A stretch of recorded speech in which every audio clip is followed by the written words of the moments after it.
Samsung closed out 2019 by unveiling the Galaxy S10 Lite and the Note 10 Lite, but these two phones didn't actually make their first public appearance until CES 2020.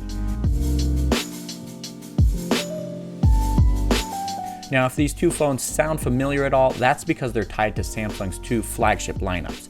But these actually are a little bit perplexing since they don't really share a lot in common with their true flagship brethren. For what it's worth, these two phones are practically the same size, both featuring 6.7-inch 2400 by 1080 Super AMOLED displays and 4500 mAh batteries. You also get the option of 6 or 8 GB of RAM, 128 GB of storage, microSD card slots, and 32 megapixel front-facing cameras on both devices. But that's where the similarities end.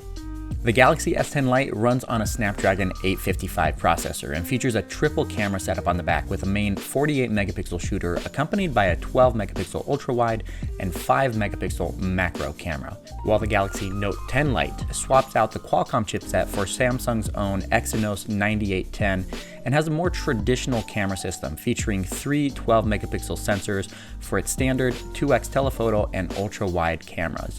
And the Note 10 also comes with an S Pen and a 3.5mm headphone jack.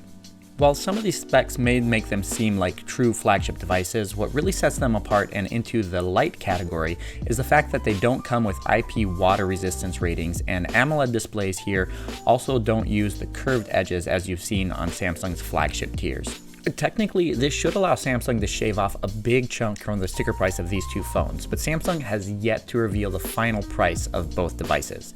With the upcoming launch of the Samsung Galaxy S20 coming up in mid-February, we're really hoping that Samsung will be able to get these phones to market sometime later this month for about $500. The main appeal for these two smartphones are going to be their screen sizes and battery life, just as long as Samsung gets the price just right.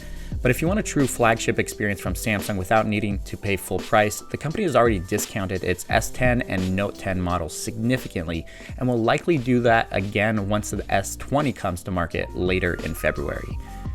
Thank you guys so much for watching. If you want to see our coverage of the Samsung Galaxy S20 launch coming up in February, be sure to subscribe to Phandroid and hit that bell icon as well. Thanks again, and we'll catch you in the next one.